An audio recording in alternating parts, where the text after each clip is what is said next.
A very warm welcome to you. Many thanks for being with us on this week's edition of the program. We remain your source for all the latest happenings in the world of insurance. My name is Lucy Olugbe. You are welcome. On our lineup this week, first we bring you excerpts from the exclusive interview with Mr. O.S. Thomas, Commissioner for Insurance Nigeria. He spoke on a wide range of issues with our international correspondent, Faith Ugode, on the sideline of the recently concluded 48th African Insurance Organization Conference and General Assembly in Nairobi, Kenya. Speaking during the interview, Mr. Thomas noted that the Commission will continue to give operating licenses to insurance and reinsurance companies that shows adequate capacity. Do take a listen. Government is meant to formulate policies which are being implemented. To that extent, they are creating that market for the sector. Again, I would say that by reason of government, of course, we know that in Nigeria we have about 6 products that are made mandatory. Of course, the motor insurance is compulsory, though it's being implemented in various forms and in different ways. It's something that I think that we probably have to work together more. On this edition also, we will bring you highlights from the investiture ceremony of Mr. Edwin Igbiti as the 51st President and Chairman of Council of the Chartered Insurance Institute of Nigeria, CIIN. Now, the very colorful event drew dignitaries from within and outside the insurance industry. Let's check out excerpts.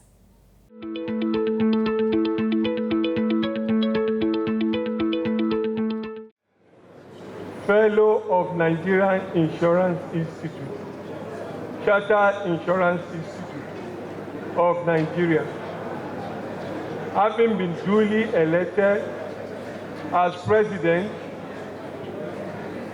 of the Chartered Insurance Institute of Nigeria, do hereby solemnly swear and state as follows: that I promise to serve the Chartered Insurance Institute of Nigeria as the President, in accordance with the provisions of the Chartered Insurance Institute of Nigeria, Act number 22 of 1993, and other regulations and others of the Institute. Say,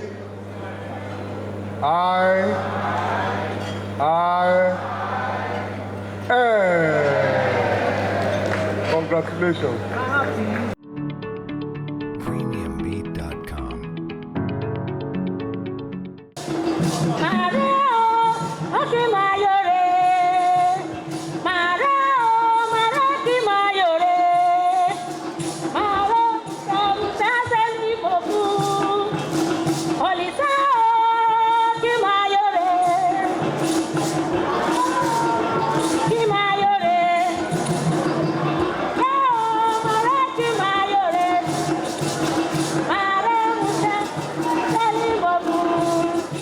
Nice. What more can I say than to urge you to sit back, relax, and enjoy the lineup.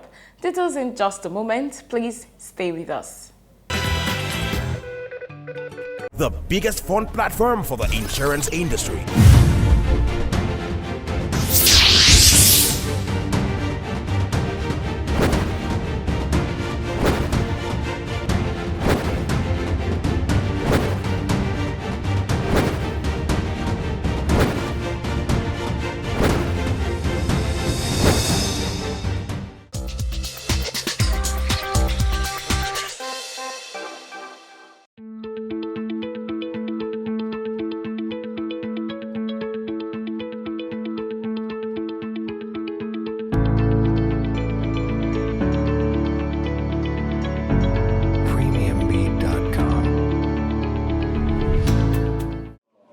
All of us here, if there be anyone that has not sent money home since you got here, not to your wife or husband, is there anyone who has not participated in somebody's misfortune by trying to elevate the suffering of those places. Now, denominate it. What are you doing? That's insurance. Now, when you put all this together and you add it to your penny, if you are in the UK, if your son is living in your house at a certain age, he will pay rent. Your son cannot say that his motto got spoiled and ask the father to bring money. It's not possible because he's expected to have insurance to cover the misfortune. But here you are here. Your own son has problem with his car and you are the one paying to get the car repaired. In the first instance, you bought the car. So if we now put all those together, our penetration will not be as shallow as what we have right now. And that is what is making us to put more effort in financial inclusion. Because financial inclusion is not about corporate account. You know why our penetration is still as high, even though low? It's because we are riding on corporate accounts. If we are to look at individual accounts, I'm talking of retail accounts, we will not be talking about 0.3. It will be totally insignificant. But we are larging, you can imagine what an NPC brings to the book.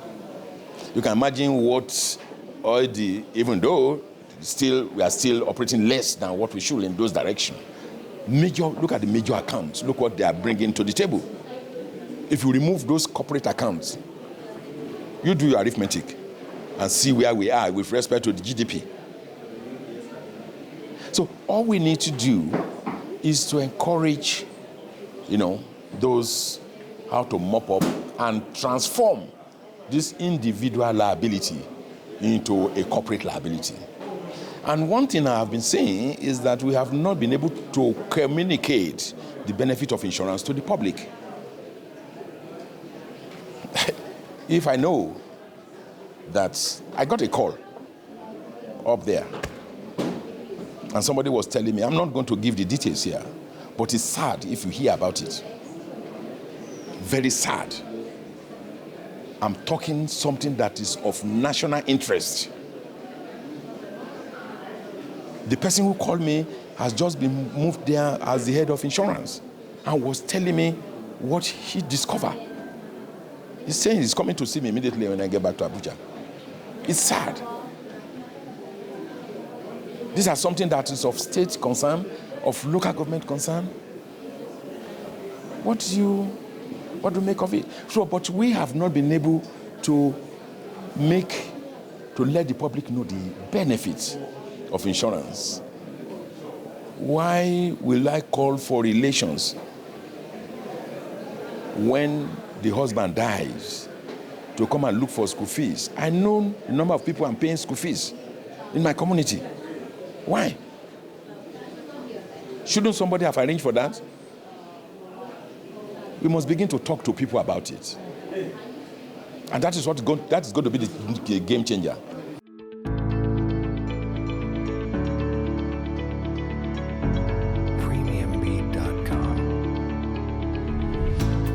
At this point, I must acknowledge the effort of African Re.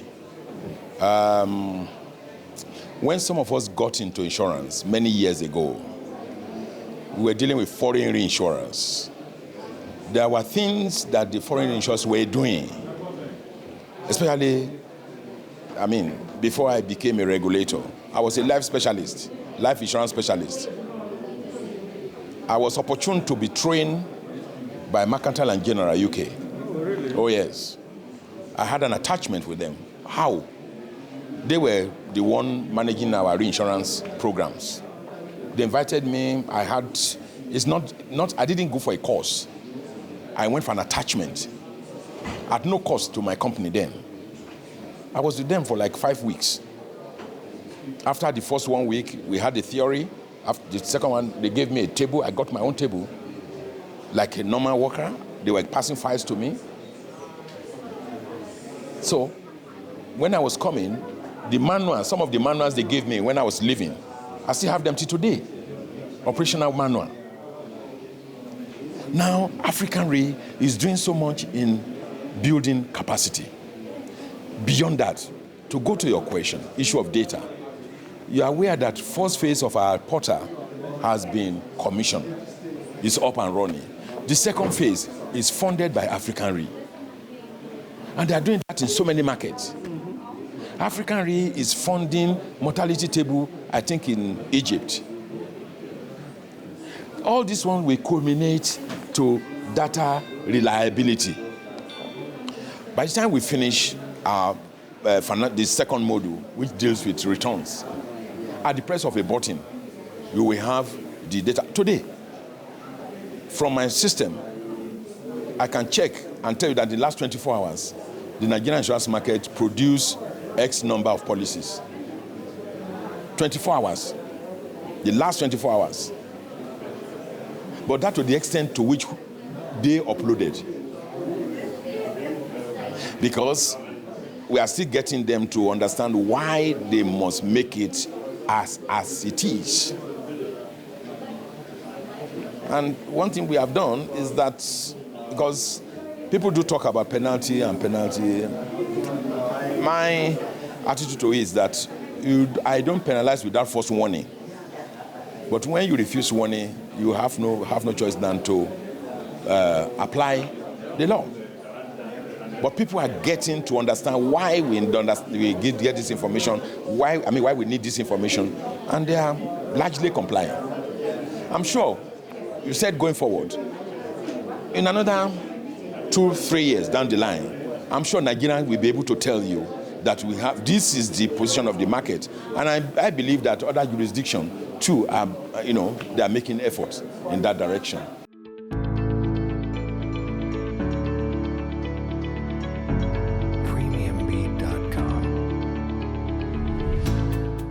No, that's not going to be. Of course, as we advance in technology, you will realize that this thing you talk about, privacy, is no longer private as you think. InsurTech is changing games. It's going to open it up and give options to people. We have just issued our guideline that we address the deployment of technology in the sector. And I will also let you know that beyond that, some of these developments, like cybercrime, for example, you talk about data protection. For us as the Commission, we have engaged, in fact it's mandatory, government makes it mandatory for us to have this data protection carried out from time to time. We have instituted that, and it's working well for us. But with respect to the market, we are starting a sensitization program in 2 dimensions. The first one is for the operators to protect their data. The second one is for them to see the opportunity by offering cybercrime policies to institutions. So the awareness, we are partnering with one of the companies in Canada.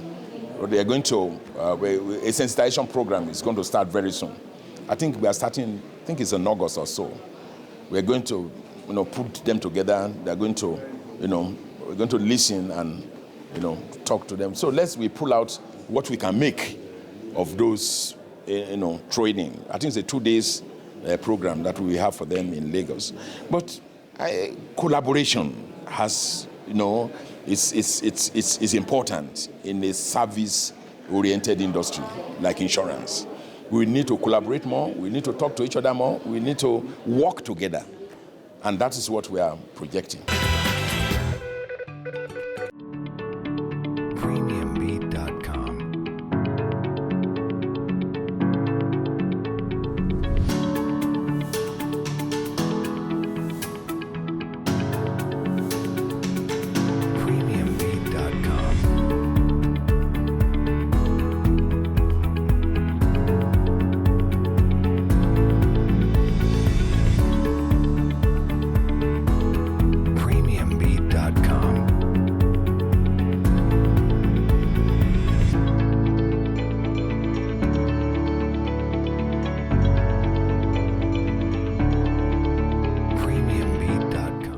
All right, welcome back. Moving on, we now bring you highlights from the investiture ceremony of Mr. Edwin Igbiti as the 51st President and Chairman of Council of the CIIN at the Intercontinental Hotel, Victoria Island, Lagos. Mr. Igbiti is a seasoned professional with depth and wealth of technical expertise. Many believe his coming on board as President of the Council is timely. Happy viewing.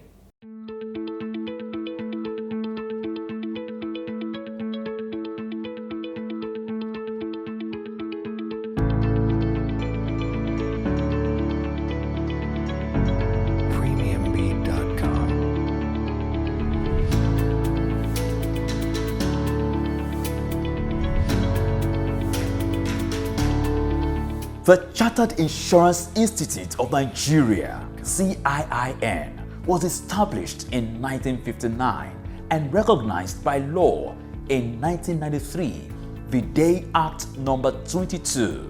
It has the statutory duty of determining the standard of knowledge and skills to be attained by persons seeking to become insurance professionals in Nigeria. The Institute's affairs is directed by the Governing Council, which is chaired by its president and chairman. The Institute recently installed its 51st president and chairman of council, Mr. Edwin Friday Igbiti, at a well-attended event at the Intercontinental Hotel, Victoria Island, Lagos. In his opening remarks, the chairman of the occasion, Chief Dr. Oladele Fajemirokun, noted that although the Nigerian insurance industry is bedeviled with a lot of challenges, practitioners have continued to push to change the narratives positively. Insurance, regrettably, is still at the backwaters, exactly what I said earlier, of national economy, contributing a paltry 1% to the gross domestic product of the nation.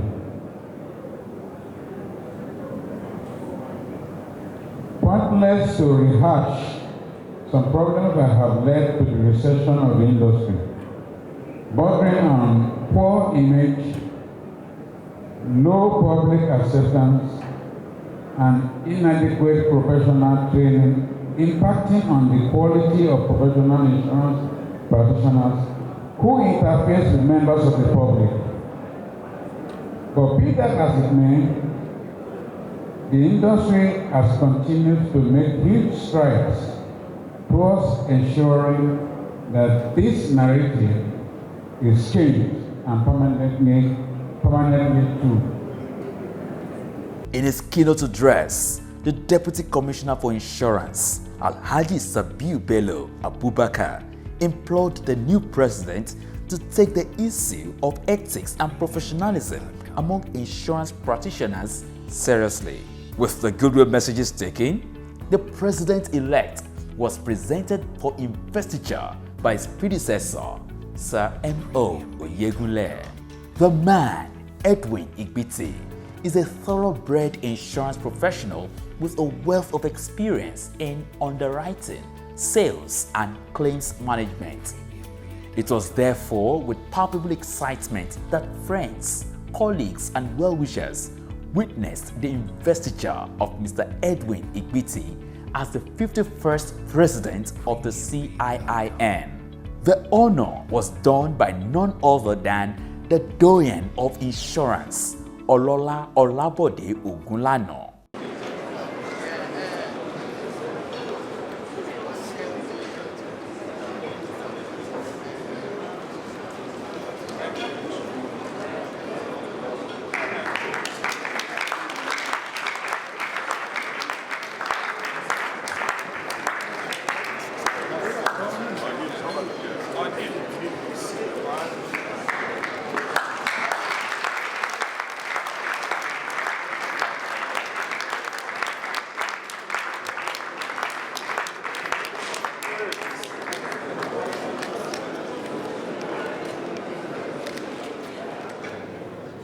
Fellow of Nigerian Insurance Institute, Chartered Insurance Institute of Nigeria, having been duly elected as President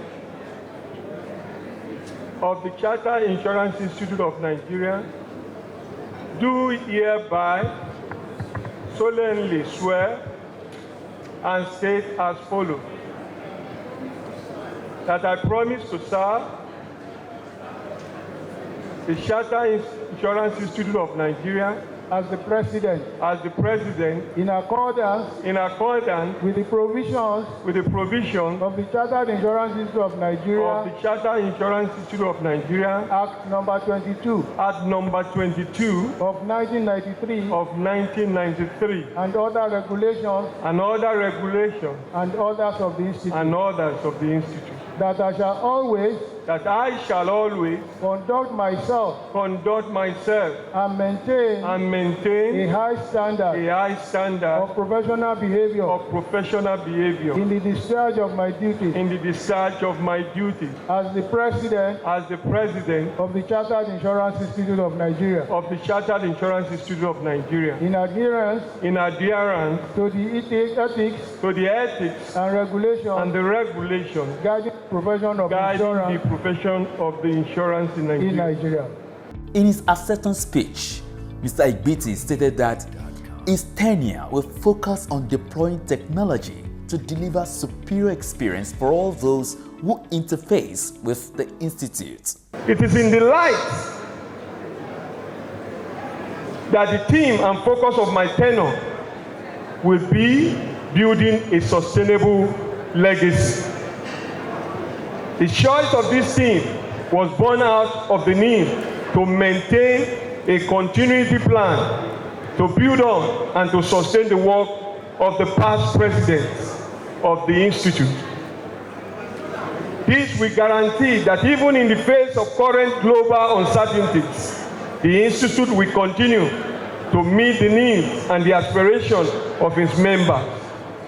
Against this backdrop, my presidency is going to unlock the potential of this approach by focusing on 3-point agenda, which is stated below.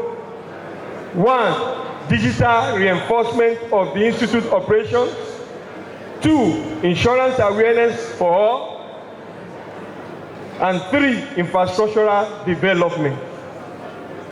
As regards digital reinforcement of the Institute, we will try to complete the e-library project. We will commence our e-examinations and will be active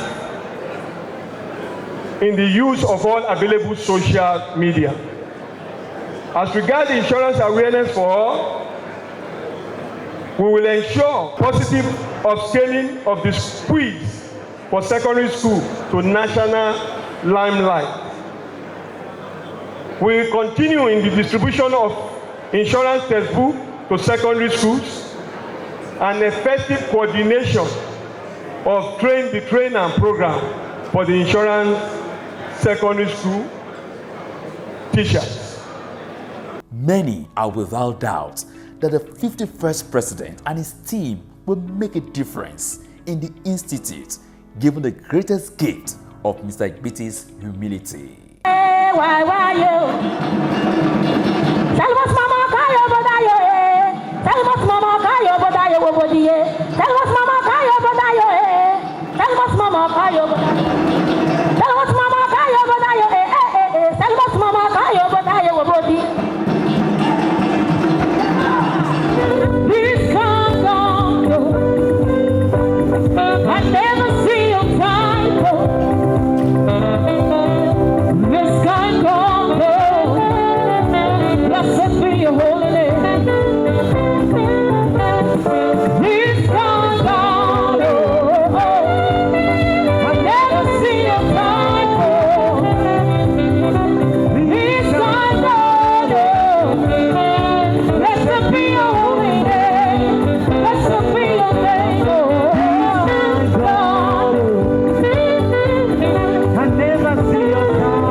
I'd like to call the... God bless. That's our time on the program this week. Many thanks for being a part of it. Join us again, same time, same station next week, when we shall bring you highlights from the 48th AIO Conference and General Assembly in Nairobi, Kenya. It promises to be fun, so keep a date with us. We are live and we are social. Connect with us on all our social media platforms. Keep the date with us also on our flagship Pidgin English program, Waiting Insurance They Do Safe, on Nigeria FM 102.7 every Wednesday by 9:45 a.m. live, powered by NICOM. My name is Lucy Lube. From the entire team, it's goodbye.